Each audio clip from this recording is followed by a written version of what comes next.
Hola a todos, mi nombre es Rafael Núñez y hoy quiero compartir con vosotros un tema que la verdad es que cuando a alguien le hablamos de este tema y nombramos esta palabra, lo primero que ocurre es que suele producirse un rechazo, normalmente. Y también un sentimiento de justificación, de yo tal vez no soy tan como aquel. Intentamos enseguida, se produce en nosotros una sensación de rechazo, como digo, y a la vez de intentar pues justificarnos delante de los demás, ¿verdad? ¿Y todo con qué propósito? Con el propósito de huir de la reflexión sobre este tema, el tema del pecado. El pecado que vive en nosotros. La verdad es que es un tema poco, como digo, poco transmitido, poco también aceptado. Y lo primero que yo quisiera es daros una definición del pecado. Normalmente se entiende que el pecado es todo aquello que separa al hombre de Dios, de la deidad. También las consecuencias de ese pecado, pues lo que ocurre es que choca frontalmente con la pureza y con la santidad de ese Dios divino, y por lo tanto también nos habla de unas consecuencias que tienen que ver con nuestra muerte y por lo tanto lo que nosotros podemos arrastrar en esa muerte con nuestros pecados, ¿verdad? Santiago, en una de las cartas que están escritas en el Nuevo Testamento, en el capítulo 1 y verso 15 nos dice: entonces la concupiscencia, que es lo que genera cuando nosotros tenemos una idea en la mente y sabemos que no es la correcta, pero empezamos a ver cómo podemos desarrollarla, cómo podemos llegar a finalizarla. Todo esto es la concupiscencia, es lo que hace que empecemos a darle posibilidades o forma a ese posible pecado. Dice entonces la concupiscencia, después que ha concebido, después de que ha maquinado, ha dado todo ese sentido a aquello que nosotros sabíamos que en principio que no era lo correcto, da a luz el pecado. Y el pecado, siendo consumado, una vez realizado, da a luz la muerte. La palabra muerte significa separación de Dios. Entonces, como decíamos, cuando el hombre se enfrenta ante ese tiempo que todos conocemos, que llegará un día, la muerte, lo que sabemos es que ese pecado va a estar en la suma de nuestro debe cuando Dios abra los libros que dice que un día nos juzgarán por ellos, por nuestras obras, por nuestros hechos. Ahora, las causas del pecado, porque las personas lo primero es que, como he dicho, lo rechazamos. Bien, las causas de dónde vienen ese pecado. Y lo primero que vemos es que no vienen de ti y de mí en el sentido de que nosotros hayamos originado ese pecado. La Biblia nos dice que nuestros primeros padres, Adán y Eva, desobedecieron voluntariamente el mandato divino. Y como respuesta, Dios les había advertido que vendría una separación, vendría la muerte. Y esa separación conllevaba que además había una maldición de parte de Dios por causa de esa desobediencia. Esto lo vemos en Génesis 3:5. Y fijaros que dice Dios en el Génesis 3, 22 y 23. Y dijo el Señor Dios: he aquí el hombre es como uno de nosotros, ya que lo había hecho a su imagen y semejanza, tenía todos esos atributos que venían dados de Dios, sabiendo el bien y el mal. Ahora pues, que no alargue su mano y tome también del árbol de la vida y coma y viva para siempre. Tenía también esa opción que Dios había puesto allí en el huerto del Edén. Y lo sacó el Señor del huerto del Edén para que labrase la tierra de que fue tomado. Así que vemos que la consecuencia o el causante de ese pecado no somos tú y yo, no es cada persona que desobedeció directamente a Dios, sino nuestros primeros padres.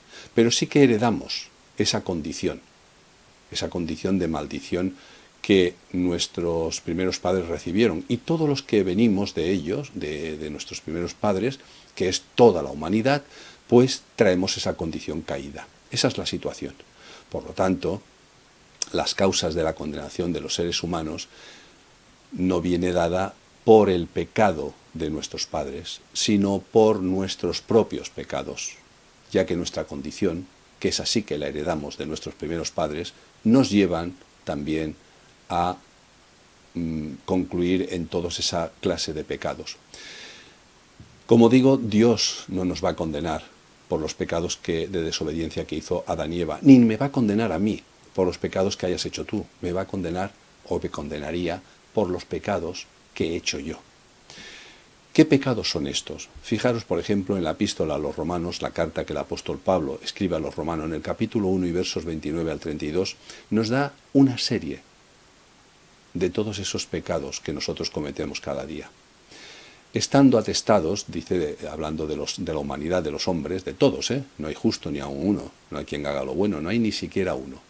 Estando atestados de toda injusticia, fornicación, perversidad, avaricia, maldad, llenos de envidia, homicidios, contiendas, engaños y malignidades, murmuradores, detractores, aborrecedores de Dios, injuriosos, soberbios, altivos, inventores de males, desobedientes a los padres, necios, desleales, sin afecto natural, implacables, sin misericordia, quienes habiendo entendido el juicio de Dios que los que practican tales cosas son dignos de muerte, no solo las hacen, sino que también se complacen con los que la practican.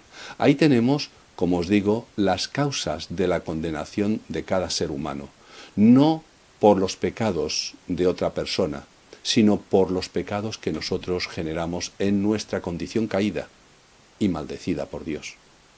Esa es la situación de cada persona. El pecado lo hacemos o lo generamos todos porque todos estamos en una condición caída. Ahora, si esta es la situación, si Dios así nos dice, de alguna manera nos parece pues que no es justo que nosotros no podamos hacer otra cosa sino que pecar y como consecuencia ser castigados. Parece injusto, ¿verdad?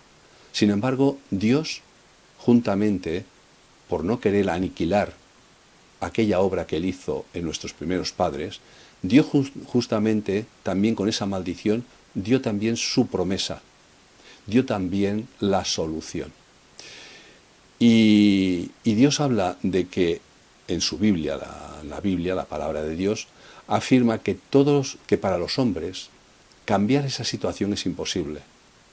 Pero fíjense que el Señor Jesucristo, por ejemplo, en el Evangelio según San Mateo, capítulo 19, verso 26, dice que mirándolos Jesús les dijo, para los hombres esto es imposible, no pueden cambiar esa situación, mas para Dios todo lo puede.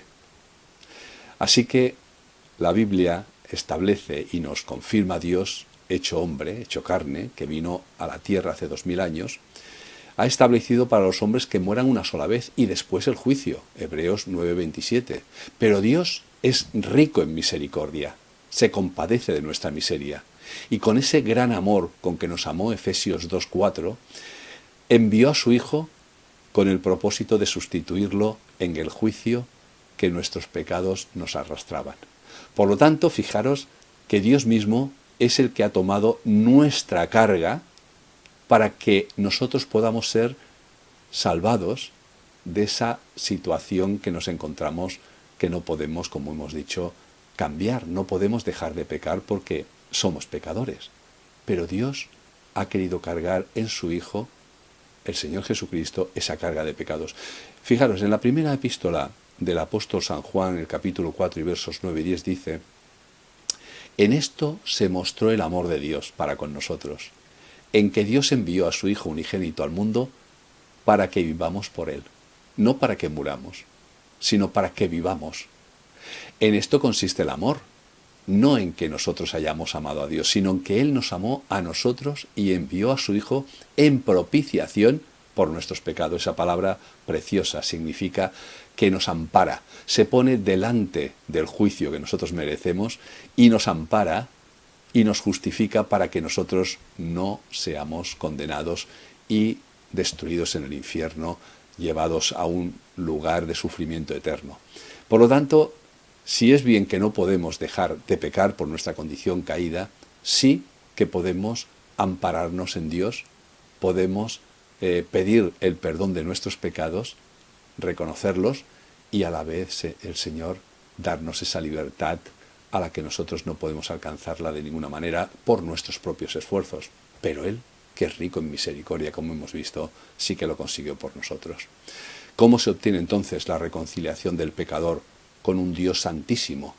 Con ese Dios que no hay mancha ni sombra de pecado en Él. No hay absolutamente nada. ¿Cómo puede haber esa reconciliación? Primeramente por medio del reconocimiento de nuestra condición caída, de nuestra condición pecadora, de que no podemos cambiarlo. Y cualquier persona que sea honesta y que reflexione sobre su vida verá que hemos visto una gran lista, ¿verdad? Y vemos que todos esos pecados nosotros los hacemos, sea de obra, sea de pensamiento. De cualquier manera los hemos cometido. Ahora dice la primera epístola de Juan en el capítulo 1 y verso 9, si confesamos nuestros pecados, si los confesamos, si los reconocemos, si nos vemos como somos, simplemente es mirarnos como somos, Él es fiel, Dios es fiel y justo para perdonar nuestros pecados y limpiarnos de toda maldad. Por lo tanto, tenemos ya ahí la respuesta. ¿Cómo podemos salir de esa situación caída? Dios nos dice simplemente reconociendo y aceptando nuestra situación y yendo a ese segundo paso, que es el propiciatorio, aquel que se puso delante de la justicia divina y nos amparó, yendo a Jesucristo, a la cruz del Calvario, yendo a aquel que por amor de nosotros se hizo hombre para dar su vida y dejar que esa justicia cayese sobre él, recayese sobre el justo, para que nosotros los injustos pudiésemos ser liberados de esa carga del pecado. Nos dirá Juan 3, capítulo 3, 16 y 17, porque de tal manera amó Dios al mundo que ha dado a su Hijo unigénito para que todo aquel que en él cree no se pierda, mas tenga vida eterna, porque no envió Dios a su Hijo al mundo para condenar al mundo, sino para que el mundo sea salvo por él. Por lo tanto, vemos que si bien nuestra condición caída nos lleva a realizar esa vida que en muchos casos nosotros lo vemos, lo apreciamos y no nos gusta, no quisiéramos tener esa vida caída, esa vida que ofende a Dios y que ofende a los demás y nos ofende también a nuestra conciencia. Pero hemos visto que la solución es Jesucristo. La solución Dios ya la ha establecido y Dios quiere que nos arrepintamos de esos pecados, pero como no lo vamos a poder cambiar, que descansemos en Él, que confiemos, que depositemos nuestra fe en que Él sí que ha podido liberarnos y limpiarnos de toda esa maldad. Y sabiendo que el Evangelio, esa palabra que significa buena noticia, se ha establecido en Jesucristo, ahí en la cruz, ahora solamente tienes que hacer una cosa: ir, arrepentirte de tus pecados y aceptar esa vida nueva, esa vida diferente, esa vida limpia que Dios quiere regalarte en la persona de su Hijo, el Señor Jesucristo. Por lo tanto, ahora la respuesta te corresponde a ti. ¿Qué harás con tu pecado? ¿Lo seguirás arrastrando o lo dejarás a los pies de la cruz? Que el Señor te bendiga.